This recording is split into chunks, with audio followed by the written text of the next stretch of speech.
Good morning प्यारे बच्चों। पिछली वीडियो में हमने पार्ट 3 के 2 भाग पढ़े थे। अब हम इसका तीसरा भाग पढ़ते हैं और समझते हैं। यहाँ तक हमने पढ़ा था कि उसके दादाजी नानकचंद के साथ सीढ़ी लेने जा रहे हैं और बंटी के सर में दर्द होना शुरू हुआ। इतनी देर में उसकी चाची जी आती है कमरे में। वह बोलती है मुझे भूत लदी है, मतलब वो छोटा रूप निभा रही है बच्चे का, इसलिए वह तुतलाकर बोलती है मुझे भूत लदी है, जल्दी ते थाने तो तुस दो। इस तरीके से तुतलाकर बोलती है। तो बंटी बोलता है हे भगवान, हमने खाने के बारे में तो सोचा ही नहीं, अब क्या करें मीनू। तो मीनू कहती है मैंने तो अभी कभी रोटी भी नहीं बनाई ना, मैं ये मम्मी को बस बनाते हुए देखा है पर कोशिश नहीं की मैंने कभी बनाने की। तो मीनू कहती है हम कोशिश करके देख लेते हैं। बंटी कहता है ठीक है, चलो मैं सूरज की दुकान से सब्जी ले आता हूँ, तब तक तुम आटा गूँथ लो। इतनी देर में मीनू की मम्मी मीनू मीनू मीनू कहाँ हो तुम। मीनू कहती है मैं किचन में हूँ।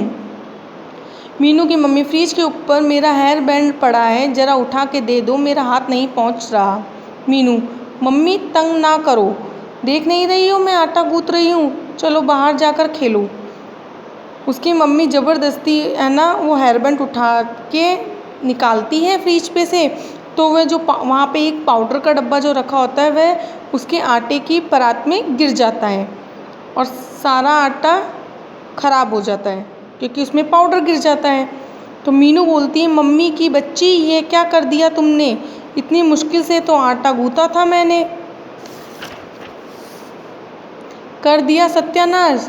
10 बार कहा था इधर मत आओ बाहर खेलो, लेकिन कोई सुने तब ना। मीनू की डांट सुनकर मम्मी की रुलाई फूट पड़ी, मतलब उसकी मम्मी रोने लगी। आपकी भी मम्मा आपको डांटती तो आपको रोना आता है ना, इसी तरीके से। लेकिन मम्मी हमेशा गलत चीज़ पे ही डांटती है बच्चों। बंटी अब इनको क्या हुआ, मीनू की मम्मी मीनू ने मुझे मारा। मीनू हे भगवान, मैंने तो हाथ तक नहीं लगाया, एक तो मेरा सारा आटा ख़राब कर दिया, ऊपर से चुगली भी कर रही है।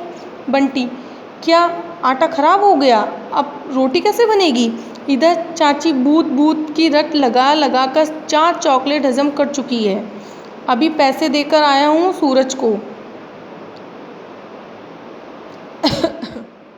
मीनू मुझे तो चाची की लग रही है आवाज़, क्योंकि एक रोने की आवाज़ सुनाई दे रही थी। वो मीनू बोलती मुझे तो ये चाची की लग रही है। बंटी इनको रोने और खाने के अलावा और कोई काम ही नहीं है, तुम जाओ इन्हें चुप कराओ। मीनू मैं क्या क्या करूं, तुम खुद ही जाकर देख लो, मेरा तो अंग अंग ढीला हो रहा है। हे भगवान, हमने तो मुसीबत मोल ले ली बड़े होकर, मुझे क्या पता था कि बड़ों को इतना काम करना पड़ता है। बच्चों बड़ों को बहुत सारा काम करना पड़ता है, बड़ा होना भी बहुत अपने आप में मुश्किल का काम है।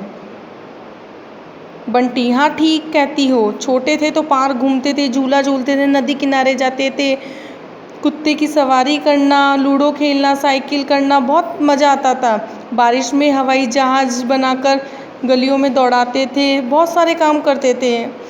तो हे भगवान मुझे पहले जैसा बच्चा बना दो। बंटी कहता है हे भगवान हे भगवान।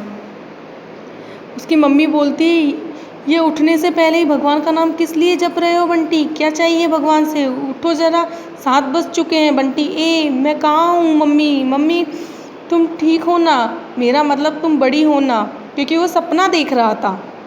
मम्मी ये क्या बोले जा रहे हो बेटा, कोई बुरा सपना देखा है क्या। बंटी हे भगवान तेरा लाख लाख शुक्रिया, मैं अभी बच्चा ही हूँ। मम्मी मैं अब तुम्हें कभी तंग नहीं करूँगा, तुम्हारा कहना मानूँगा मेरी प्यारी मम्मी। इसलिए बच्चों जो भी मम्मी पापा जो हमें कहते हैं वह हमें मानना चाहिए। आपको इसके जो उच्चारण कीजिए शब्द हटाकर यहाँ पे लिखना है कठिन शब्द, ये आपको अपनी कॉपी में करने हैं सारे, और ये शब्दार्थ आपको अपनी कॉपी में करने हैं। और पार्ट 3 आपको एक बार और अच्छे से पढ़ना है। अगर इसमें कोई दिक्कत परेशानी होती है तो आप मुझसे पूछ लेना। ओके।